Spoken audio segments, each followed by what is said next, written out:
Welcome to Rodney's Garage. Today, I found a nest. It was raining last night, and it must have fallen out, and I didn't find the eggs, but I just found the nest, but not the baby birds.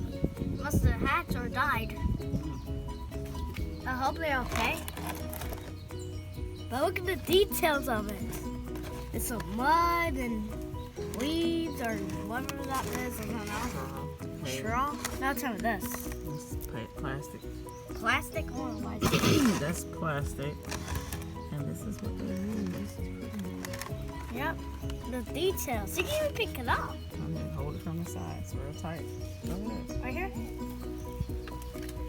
So I can see the bird. Oh. It's already pose in it. This one. Mm-hmm. See?